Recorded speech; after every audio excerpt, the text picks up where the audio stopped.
Chapter number 4 lecture number 3 part 1 हमारे पास है power. हमारे पास क्या है? पावर। पावर के मैंने दो पार्ट्स बनाए हैं। पहला पार्ट आपके पास पावर का होगा, सेकंड पार्ट जो पार्ट होगा ना वो भी पावर के बारे में मजीद डिटेल होगा। तो वीडियो ज़्यादा लंबी हो जाती थी, इस वजह से मैंने इसी लेक्चर के दो पार्ट्स बनाए हैं। फर्स्ट पार्ट हम स्टार्ट करने जा रहे हैं। सबसे पहले बात करते हैं पावर। तो इसका पूरा नाम जो मैं पावर पढ़ाना पावर कई एग्जाम के पावर्स हैं, पर मैं जो पावर आपको पढ़ा रहा हूं ना वो है आपके पास मैकेनिकल पावर। इस पावर का पूरा नाम क्या है? इस पावर का पूरा नाम है बच्चों मैकेनिकल पावर। कौन सा पावर है? Mechanical power. अच्छा, मैकेनिकल पावर। तो पहले बात करते हैं इसका असल मतलब क्या है। मैकेनिकल पावर किसे कहा जाता है? मैकेनिकल पावर का मतलब होता है ना हाउ फास्टली और how slowly work is done. मैंने क्या लिखा बच्चों? मैंने कहा मैकेनिकल पावर का मतलब होता है ना कि आप वर्क डन कितनी जल्दी कर रहे हैं या आप वर्क डन कितनी आराम से कर रहे हैं। जितनी जल्दी आप वर्क डन करेंगे ना तो हम कहेंगे कि इसका पावर ज्यादा है। जो आराम से वर्क डन करेगा ना, वर्क डन करने में टाइम ज्यादा लेगा ना, तो हम कहेंगे इस बॉडी का पावर या इस मशीन का पावर कम है। अब बात करते हैं कि कहानी वर्क की है ना कि वर्क कितनी जल्दी हो रहा है, कितनी लेट हो रहा है। अब बात करते हैं इसको मैं एक और तरीके से भी तो बोल सकता हूं ना। वर्क क्या मतलब होता था? वर्क एनर्जी ट्रांसफर करने का एक तरीका होता था एक बॉडी से दूसरे बॉडी में। तो मैं ये लिख सकता हूं ना हाउ फास्टली एनर्जी ट्रांसफर। कहने का मतलब एनर्जी कितनी जल्दी एक बॉडी से दूसरी बॉडी में ट्रांसफर हो रही है। इसी का फिजिकल मीनिंग होता है मैकेनिकल पावर। फिजिकल इसका मतलब ये है। फिजिकल इसका मतलब क्या है? ये है। अब आते हैं फिजिक्स के डिफिनेशन के मुताबिक। हाउ फास्ट एनर्जी ट्रांसफर, या ये भी तो कह सकते हैं हाउ स्लोली एनर्जी ट्रांसफर। बच्चों एक बात आप याद रखें ना, एक बात याद रखें, हाउ फास्ट और हाउ स्लो की अगर फिजिक्स में बात करें तो ये आपको टाइम की बात कर रहा होता है, ये आपको टाइम के बारे में बता रहा होता है। फास्ट का मतलब टाइम कम लगेगा, स्लो का मतलब टाइम ज्यादा लगेगा। फास्ट का मतलब टाइम कम लगेगा और स्लो का मतलब टाइम ज्यादा लगेगा। इसका मतलब क्या है? इसका मतलब पावर कुछ नहीं है। पावर का अगर फिजिक्स में डिफाइन कर लो ना तो पावर का मतलब होता है rate of doing work. Rate of doing work is called power. मैं पावर लिख रहा हूं, इसका असल मतलब होता है मैकेनिकल पावर। यार ये सिर्फ डूइंग वर्क का मतलब क्या होता है? डूइंग वर्क का मतलब एनर्जी ट्रांसफर करना। डूइंग वर्क का मतलब क्या होता है? एनर्जी ट्रांसफर करना। तो इसको मैं ऐसे लिख लूंगा, देखो, rate of transfer of energy is called क्या? Mechanical power. सुने, टाइम की बात हो रही ना, मैंने कहा एक बंदे ने एक सेकंड में 2 जूल वर्क किया है, एक बंदे ने एक सेकंड में 3 जूल वर्क किया है, एक बंदे ने एक सेकंड में 4 जूल वर्क किया है। वर्क का यूनिट क्या है? जूल। ये जो टाइम के साथ वर्क करे ना, इसका वर्क होगा 1, इसका वर्क होगा 2, इसका वर्क होगा 3। बच्चों देखें यहां से, टाइम सारों के पास सेम है। एक सेकंड में एक ने 2 जूल वर्क किया है, एक सेकंड में एक ने 3 जूल वर्क किया, एक सेकंड में एक ने 4 जूल वर्क किया। इसका मतलब क्या है? वर्क तो सारों ने किया, सारों के पास पावर हुआ, पर ज्यादा पावर किसके पास होगा? तो आप देखें जिसने ज्यादा वर्क किया है कम टाइम में, 1 सेकंड में 2, 1 सेकंड में 3, 1 सेकंड में 4, बताओ वर्क इनमें से किसने ज्यादा किया है? तो आप कहेंगे सर वर्क सबसे ज्यादा 3 ने, इसके बाद 2 ने, इसके बाद 1 ने। तो याद रखना है वर्क का मतलब क्या होता है, कितने टाइम में, पावर का मतलब क्या होता है, कितना टाइम में आप कितना वर्क कर लेते हैं। तो बात करते हैं अब उसके कुछ टर्म्स के बारे में, उनको याद रखना एमसीक्यूज के लिए इंतहाई इंपॉर्टेंट है ये चीजें। जरा देखें बच्चे, सबसे पहली बात ये है ना, पहली बात ये है कि मैं आपसे पूछूं कि पावर का सिंबल क्या होगा, पावर का सिंबल क्या होगा? तो आप कहेंगे सर पी होगा। अच्छा, क्वांटिटी की बात करें तो मेरे पास मेन 2 क्वांटिटी होती थी। मेन कितनी क्वांटिटी होती थी? 2 क्वांटिटी होती, या तो स्केलर या तो वेक्टर। तो बात करते हैं तो ये पावर क्या आएगा? पावर आप कहें सर इसके लिए डायरेक्शन की जरूरत नहीं है, तो ये आपके पास क्या आएगा? स्केलर आएगा। अच्छा, एक बात तो स्केलर इस वजह से कहें, एक प्रूफ आपको मैं सेकंड पार्ट में दूंगा कि पावर स्केलर क्यों है, पावर स्केलर क्यों है, इसका प्रूफ सेकंड पार्ट में आएगा। अच्छा सुने, अब देखें मैं आपसे पूछूं इसका मैथमेटिकल फॉर्म बताएं, इसका क्या बताएं? मैथमेटिकली क्या बताएं? Mathematically power is equal to, अब सुने, rate of doing work, rate of doing work मतलब रेट किसका लग रहा है? रेट का मतलब डिवाइड बाई टाइम, लेकिन किसका रेट लग रहा है? वर्क का। तो मैंने क्या लिखा है? Work divide by time. एक मैंने नीचे डिफाइन किया है, इसको किस तरह लिखा जाए? देखें, rate of transfer of energy, E का रेट लगाया है। तो ये 2 फार्मूले आपके पास किसके हैं बच्चों? ये नोट करके आपने क्या करना है? याद करना है। ये दोनों के दोनों क्या है? सेम ही है। एक में वर्क दिया है, एक में एनर्जी दिया है, दोनों ही सेम है, वर्क और एनर्जी सेम ही है। वर्क एनर्जी ट्रांसफर करने का तरीका है, तो मैंने वर्क की जगह उठा के क्या लिया? एनर्जी। क्या लिया? एनर्जी। अब कुछ बातें याद रखो इसमें, यहां से मुझे बताएं, इधर देखें, यहां से मुझे बताएं वर्क डन ज्यादा तो पावर ज्यादा होगा कि नहीं होगा? यस, पावर देखो ऊपर जो न्यूमरेटर में जो होता है वो डायरेक्ट में होता है, वर्क डन ज्यादा पावर ज्यादा, टाइम ज्यादा पावर कम। अब मैं यहां से एक बात लिखूंगा ना स्टार लगा के, मैं कहूंगा एट कांस्टेंट टी। अगर टी को कांस्टेंट रखते हैं तो पावर एक ही टाइम में दोनों बॉडी वर्क कर रहे हैं और उनमें टाइम सेम लग रहा है, दोनों बॉडी वर्क डन कर रही है, टाइम लग रहा है सेम, टाइम लग रहा है सेम, टाइम लग रहा है सेम टाइम में वर्क डन कर रही है, उस बॉडी का पावर ज्यादा होगा। सेम टाइम है, उस बॉडी का पावर ज्यादा होगा, उस बॉडी का पावर ज्यादा होगा जिसका वर्क ज्यादा होगा। अब है सर कैसे? एक सेकंड में 2 जूल वर्क किया है, एक सेकंड में 3 जूल वर्क किया है। आप बताओ ये वर्क 1 और ये वर्क 2, अब बताओ टाइम दोनों में सेम है कि नहीं? 2 बॉडीज वर्क कर रही है, 2 बॉडीज का टाइम सेम है, वर्क डन किसने ज्यादा किया है? इसने। तो आप मुझे बताओ, पावर की बात करते हैं ना, इसका पावर P1, यहां पर मैंने गलती से लिखा है, पावर लिखना था, यहां गलती हुई है, ठीक है, यहां पर आप चेंज कर दें इस बात को, P2 और यहां पर P3। तो यहां आपके पास P3 is greater than P2 is greater than P1। अच्छा, मैंने कहा 2 बॉडीज वर्क डन कर रही है टाइम में, लेकिन टाइम दोनों में क्या है? टाइम दोनों में सेम है ना, टाइम दोनों में सेम है, तो वर्क किस बॉडी का ज्यादा होगा? जिसका वर्क डन ज्यादा, पावर किस बॉडी का ज्यादा होगा? जिसका वर्क डन ज्यादा होगा। अब बताओ इसका वर्क डन ज्यादा है कि नहीं? तो यहां से आप ये लिख सकते हैं P2 is greater than P1, 2 का पावर ज्यादा है, 1 का पावर कम है। पहली बात तो ये। अच्छा, दूसरी बात क्या है? दूसरी बात क्या है? इसमें कुछ फैक्टर्स देखें, दूसरी बात देखें इसमें, अगर मैं वर्क कांस्टेंट करूं, अगर मैं वर्क कांस्टेंट करूं, अगर मैं क्या करूं? एट कांस्टेंट वर्क, पावर अगर दोनों ने वर्क सेम किया है, पावर फिर भी उस बॉडी का ज्यादा होगा, पावर उस बॉडी का ज्यादा होगा जिसमें टाइम कम लगेगा, जिसमें टाइम कम लगेगा। अच्छा, एक ने किया है 1 सेकंड में 2 जूल, एक ने किया है 2 सेकंड में 2 जूल, इसका पावर P1 और इसका पावर P2।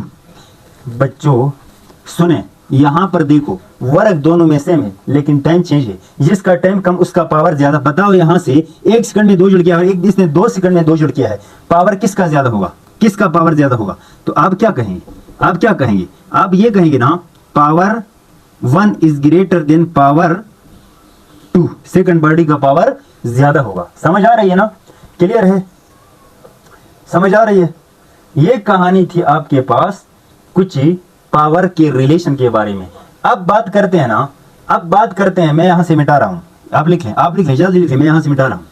अब बात करते हैं ना, अब बात करते हैं किसके बारे में, अब बात करते हैं कि इसके यूनिट डायमेंशन वगैरह क्या होगी। तो बात करते हैं यूनिट्स ऑफ वर्क, वर्क के यूनिट्स देखें। वर्क के मैं ना, वर्क के यूनिट में ना आपके सामने मैं यहां साइड पे लिखता हूं यूनिट्स। इसका यूनिट सबसे पहले मैं आपको लिखूंगा एसआई यूनिट, फिर मैं आपको लिखूंगा सीजीएस यूनिट और फिर मैं आपको लिखूंगा एफपीएस यूनिट। ये 3 सिस्टम के यूनिट आप याद रखेंगे पावर के।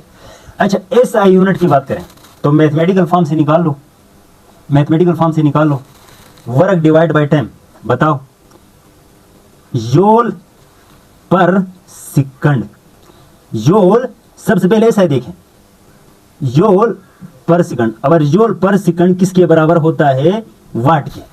जूल पर सेकंड किसके बराबर होता है, वाट के।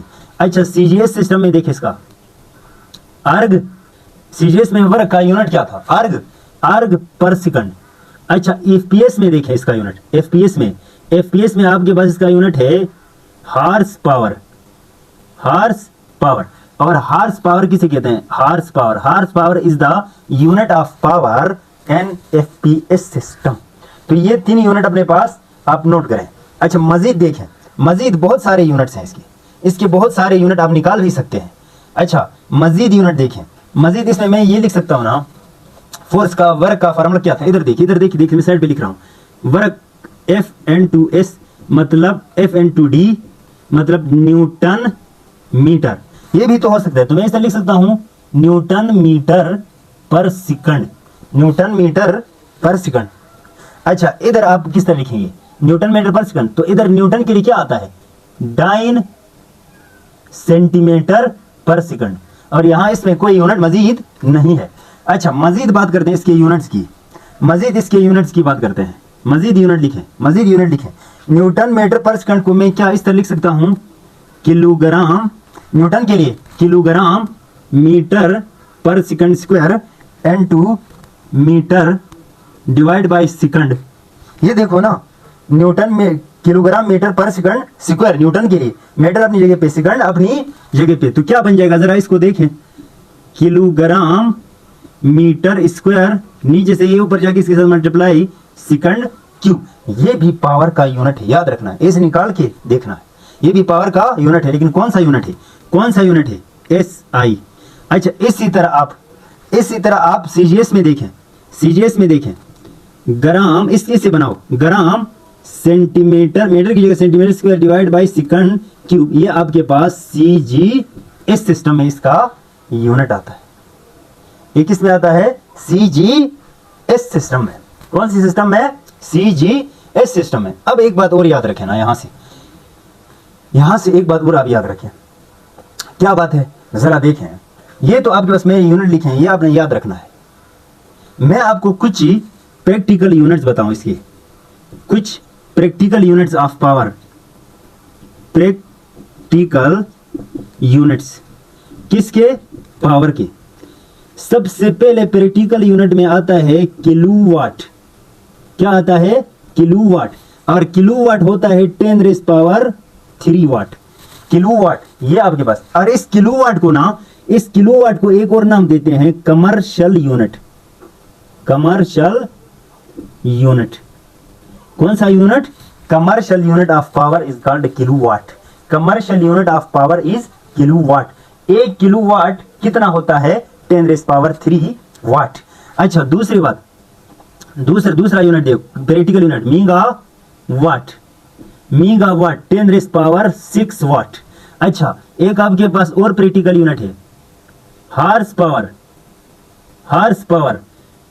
1 horsepower is equal to 1 horsepower 746 watt.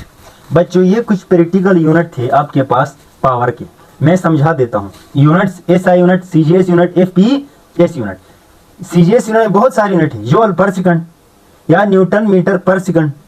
Joule पर सेकंड वाट के बराबर होता है। सीजीएस में देखो, जूल की जगह सीजीएस में अर्ग, जूल की जगह सीजीएस में क्या लिखते थे? अर्ग। अच्छा सेकंड तो सेकंड ही होता था। अच्छा नीचे देखें, न्यूटन मीटर पर सेकंड, तो न्यूटन के लिए डाइन लिखते थे, मीटर के लिए सेंटीमीटर और सेकंड अपनी जगह पे। ये सीजीएस सिस्टम। एफपीएस सिस्टम में पावर का एक यूनिट है जिसे कहते हैं हार्स पावर। क्या नाम है? Horsepower. फिर मैंने लिखा इन यूनिट्स को मैं मजीद अगर बनाऊं तो बना सकते हैं। मैंने न्यूटन की जगह क्या लिखा? किलोग्राम मीटर पर सेकंड स्क्वायर डॉट मीटर अपनी जगह पे और सेकंड अपनी जगह पे। इनको मैंने रीअरेंज किया। रीअरेंज करने के बाद किलोग्राम मीटर स्क्वायर पर सेकंड क्यूब, और ये आपके पास एसआई में आ रहा है। लेकिन इसका मैं भी तो मजीद इस यूनिट को मैं सीजीएस में कन्वर्ट करता हूं, तो किलोग्राम की जगह ग्राम, मीटर की जगह सेंटीमीटर और सेकंड अपनी जगह पे। फिर मैंने कहा प्रैक्टिकल यूनिट भी है कुछ पावर्स के, तो किलोवाट 10³ वाट, और किलोवाट का दूसरा नाम है कमर्शियल यूनिट ऑफ पावर। फिर मैंने कहा मेगावाट 10⁶ वाट और हार्स पावर 746 वाट। समझ आ रही कि नहीं आ रही? तो ये कुछ यूनिट्स आपके पास थे, लेकिन यहां पर मैं पहले वाट को थोड़ा डिफाइन करूं। वाट किससे बना है? जूल पर second. What is the SI unit of power. तो बताओ वाट होता है क्या है? 1 वाट। आप बताओ 1 वाट। when 1 जूल वर्क, नजर आ रहा है? when 1 joule work is done on the body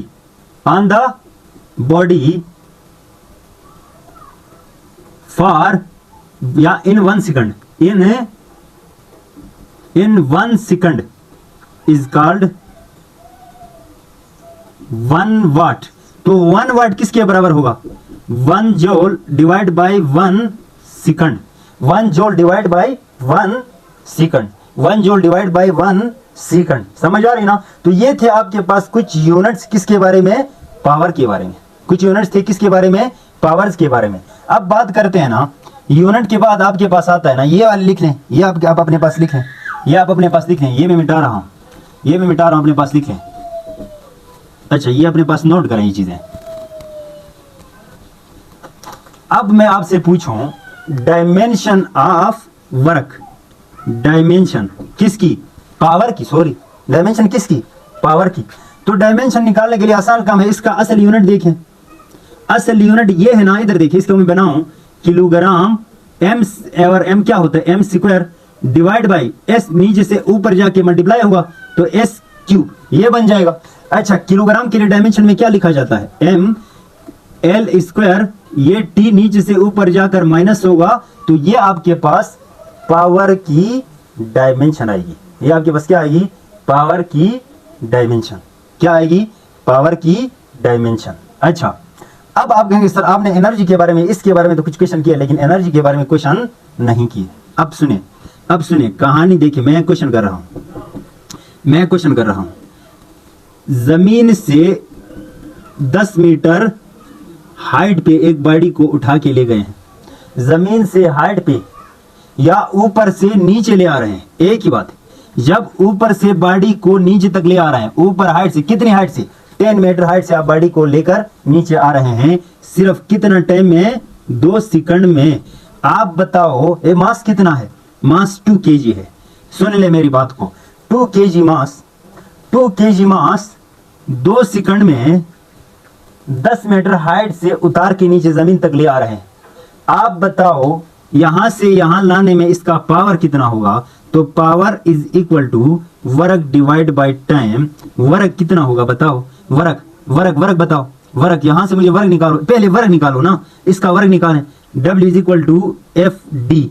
अच्छा F मतलब क्या है? वेट है ना, वेट इनटू डी। अच्छा वेट क्या है? mg और d क्या है? h है कि नहीं? तो मैं यहां से ये लिख सकता हूं, वर्क की जगह में क्या लिख सकता हूं? mgh divide by T. इसे पोटेंशियल एनर्जी कहा जाता है। देखो एनर्जी डिवाइड बाई टाइम का मतलब हाइट भी ले रहे हैं तो कौन सी पावर में कौन सी एनर्जी लेंगे? mgh, potential energy. अच्छा अब देखें, बताएं m कितना है? 2 एंड 2g कितना है? 10 है ना। अच्छा हाइट कितना है? 10 डिवाइड बाई टाइम कितना है? 2 से 2 कैंसल, तो आपके पास पावर बन जाएगा 100 वाट, 100 वाट, 100 वाट। तो ये कहानी थी आपके पास टोटल मैकेनिकल पावर की। किसकी थी? टोटल मैकेनिकल पावर की। अब बात एक और करते हैं।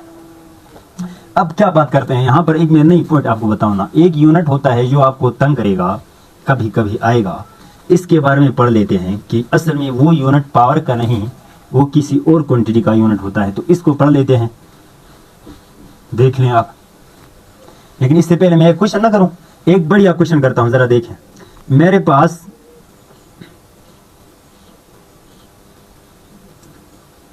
पास ये सीढ़ी है, ये मेरे पास क्या है? ये सीढ़ी है। एक बंदा यहां से गया है, यहां से ऊपर, मतलब ये सीढ़ी इस तरह नहीं, इस तरह से, यहां से 10 मीटर हाइट पे है। जमीन से कितने हाइट पे हैं? 10 मीटर। 10 मीटर नीचे से ऊपर हाइट पे गया है। कितना मीटर हाइट पे गया है? 10 मीटर हाइट पे गया है। और यहां से ऊपर चढ़ने में टाइम लगा है 5 सेकंड। यहां से बंदा गया है यहां चोटी पर, सीढ़ियां क्रॉस करके 10 मीटर हाइट पे, और यहां से यहां जाने में टाइम लगा है 5 सेकंड। और इस हर स्टेप की लंबाई है 3 मीटर। तो ये भी 3 मीटर, तो ये भी 3 मीटर है। आपसे पूछा जाता है, और इस बॉडी का मास है 60 kg। कहानी समझो इसको, जैसे क्वेश्चन को देखो। मैंने क्या कहा? मैंने कहा है यहां इस सीढ़ी पे चढ़ के बंदा यहां गया है, यहां से यहां सीढ़ी की लंबाई 3 मीटर, फिर ये 3 मीटर, फिर ये 3 मीटर, 3 सीढ़ी क्रॉस करके गया है, 3 मीटर की। यहां से यहां 3 मीटर, यहां से यहां 3 मीटर, यहां से यहां 3 मीटर। समझ आ रही? यहां से यहां 3 मीटर, यहां से यहां 3 मीटर, यहां से यहां 3 मीटर। और मास कितना है? 60 kg। जमीन से कितनी हाइट पे है? 10 मीटर हाइट पे है। कितना टाइम लगा यहां से यहां? 5 सेकंड। आपसे पूछा जाए इसका पावर क्या होगा, तो आप याद रखना वर्ग डिवाइड बाय टी। अब सुने, यहां पहले वर्ग निकालो, टाइम दिया हुआ है, वर्ग नहीं दिया हुआ है, लेकिन ये डेटा आपको दिया हुआ है। वर्ग का फार्मूला क्या है? F D. जब हवा पे नीचे से ऊपर वर्टिकली मोशन करते हैं तो फोर्स नहीं, वो वेट होता है, और डी नहीं, वो एच होता है। वेट का फार्मूला क्या है? M G H. खत्म बात। अब देखो पावर, वर्ग की जगह अब क्या आया? M G H divide by T. अच्छा, अब देखो एम कितना है? 60 मल्टीप्लाई जी, तो आपके पास 10 है। अब एच में आप कंफ्यूज होंगे।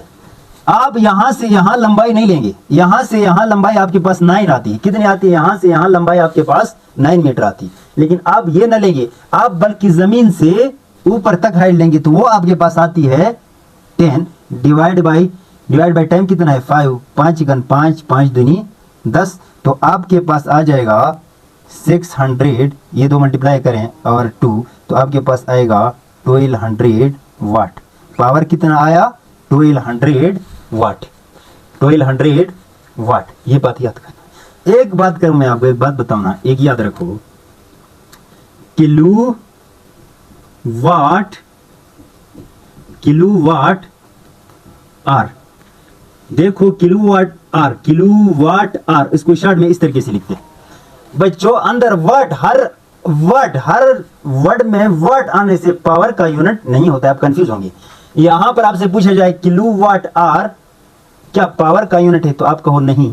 किलोवाट आर, किलोवाट तो पावर का यूनिट है, लेकिन किलोवाट आर मल्टीप्लाई करेंगे तो पावर का यूनिट नहीं आएगा। अब किलोवाट आर किसका यूनिट है, जरा देखें। Kilowatt hour is not the unit of power, but kilowatt hour is the commercial unit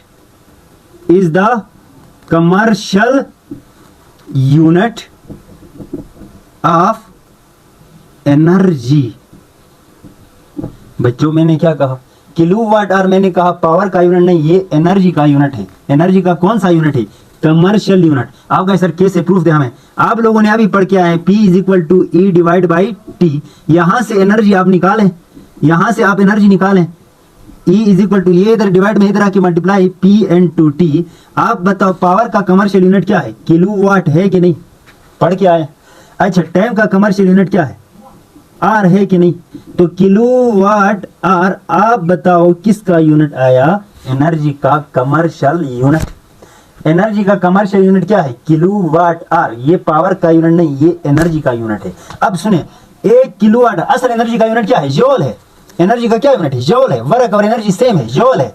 अब ये भी कह सकते हो kilowatt hour is the unit of work not power. Kilowatt hour is the unit of work not power. Kilowatt hour is the unit of energy not power. अब बताओ, मैं आपसे पूछूं 1 किलोवाट आवर कितने जूल के बराबर होगा? 1 किलोवाट आवर जूल में कन्वर्ट करना है। तो किलोवाट का मतलब क्या होता है? 10⁻³ वाट। भाई आप जूल में बदल देते हो ना, तो पावर को वाट में बदल दो पहले अपना ओरिजिनल यूनिट में। और टाइम का असल यूनिट क्या है? सेकंड है ना, तो आर को सेकंड में बदल दो। तो एक आर को सेकंड में बदलने के लिए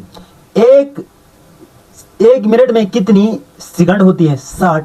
तो बताओ 60 मिनट में कितनी सेकंड होगी? 3600। मतलब 1 घंटे में 3600 सेकंड होती है। अच्छा, अब सुने, 10⁻³ को मैं इस तरह लिख सकता हूं, 1000 वाट मल्टीप्लाई 3600 सेकंड। मैं यहां लिख रहा हूं, जरा देखिए, नजर आ रहा है ना? यहां लिख रहा हूं, यहां लिख रहा हूं। देखो, इन दोनों को आप मल्टीप्लाई करो तो आपके पास क्या आएगा? 3600 multiply by 1000 into watt second. Watt second, watt second. 3600 multiply by 1000 into watt second. अब सुने, मैं इसको साइंटिफिक नोटेशन में लिख लूंगा ना, साइंटिफिक नोटेशन में लिख दूंगा ना, तो यहां पॉइंट होती है, यहां से उठा के यहां लेकर ले जाए तो 3.6 इनटू 10⁻1 2 3 4 5 6 कितने क्रॉस की? 6 राइट टू लेफ्ट, तो आपके पास पावर प्लस में आता है। और वाट सेकंड याद रखो, ये किसके बराबर होता है? जूल के। वाट सेकंड किसके बराबर होता है? जूल के। समझ आ रही ना? तो ये आपके पास, आपको मजीद में इसको हल करूं, 3.6 मीगा जूल 10⁻6 मीगा के बराबर होता है। तो याद रखना यहां से एक पॉइंट और भी आप लिख सकते हैं, 1 kilowatt hour is equal to 3.6 mega joule. 3.6 mega joule. दो बातें आपने सीखी यहां से। पहली बात क्या सीखी? पहली बात ये सीखी ना कि किलोवाट आवर एनर्जी का यूनिट है, पावर का नहीं। किलोवाट आवर वर्क का यूनिट है, पावर का नहीं। दूसरी बात, 1 किलोवाट आवर में कितनी जूल एनर्जी होती है? तो 3.6 मीगा जूल एनर्जी। समझ आ रही है ना? अच्छा, अब बात करते हैं ना बच्चों कि ग्राफ के बारे में, WT ग्राफ के बारे में। WT ग्राफ, किस ग्राफ के बारे में? WT ग्राफ के बारे में। Work time graph, work time graph. अच्छा, अब बात करते हैं WT ग्राफ। WT ग्राफ, जब मैं ग्राफ बनाऊंगा ना, WT ग्राफ क्या होता है? The graph that show relation between work and time. तो यहां पर टाइम एक्स पे होता है और वाई में क्या होता है? वर्क। यहां से कुछ स्लोप बन जाएगा ना, यहां से क्या बन जाएगा? स्लोप बन जाएगा। अब सुने, मैं आपसे पूछूं ये स्लोप निकालो, तो स्लोप आपको पता है, स्लोप आपने पढ़ क्या है?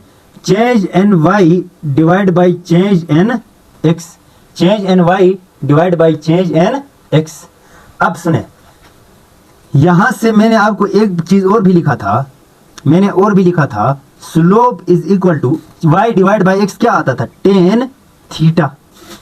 वाई इज इक्वल टू, अच्छा, अब ये स्लोप आपको क्या बताएगा? जरा स्लोप बताएं मुझे, यहां से मुझे स्लोप निकाल के दें, स्लोप निकाल के दें। स्लोप वाई पे क्या है? वाई पे क्या है? वर्क है कि नहीं? Delta W divide by delta T। बताओ, work divide by time power होता है कि नहीं? तो slope of WT graph, slope of WT graph, यहां से देखें, the slope of WT graph is called power, is called power. WT graph होगा या ET ग्राफ होगा, WT होगा या ET ग्राफ होगा, एनर्जी टाइम ग्राफ या वर्क टाइम ग्राफ हो, इसका स्लोप आपको क्या बताता है? पावर। तो आज के बाद ना पावर बताता है, तो आज के बाद आप लिख लोगे स्लोप। स्लोप आपने क्या कहा? स्लोप को तो हमने टेन थीटा कहा है, तो स्लोप क्या बताता है WT ग्राफ का? तो स्लोप क्या बताता है? WT ग्राफ का स्लोप क्या बताता है? आपको बताएगा power is equal to tan theta. याद रखना, ये भी पावर का फार्मूला है, पर कहां से निकालना है? स्लोप से। अब आपसे मैं पूछता हूं, आपसे वो क्या देगा? वो आपको क्या देगा? वो कहेगा theta is equal to 0 degree theta is equal to 30 degree, theta is equal to 30 नहीं, theta is equal to 45 degree, theta is equal to 9 degree, बस 90 डिग्री। मैं तीन एंगल देता हूं, आपसे पावर पूछता हूं। आपसे ये एंगल देकर पावर पूछेगा तो एंगल से पावर निकालने का मतलब क्या है? P tan theta. अच्छा आप बताओ, P tan theta, tan 0 degree. अच्छा आप बताओ tan 0 किसके बराबर होता है? 0 के।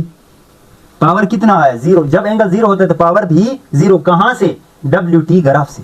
अच्छा power is equal to tan 45 degree. आप बताओ power is equal to tan 45 1।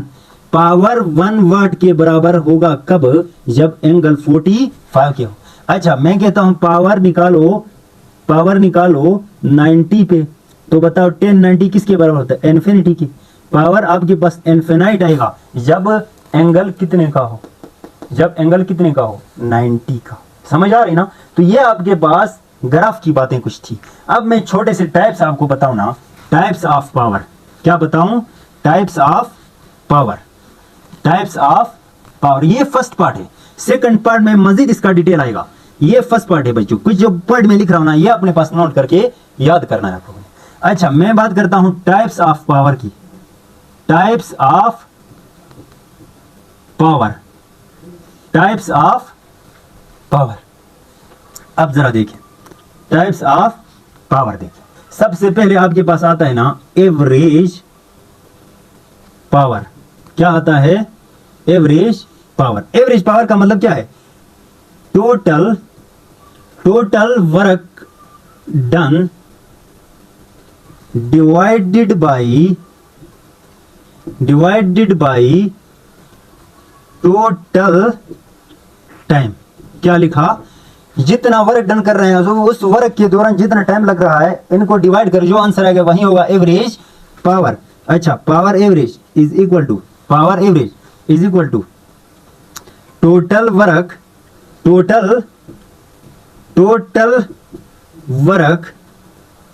Divide by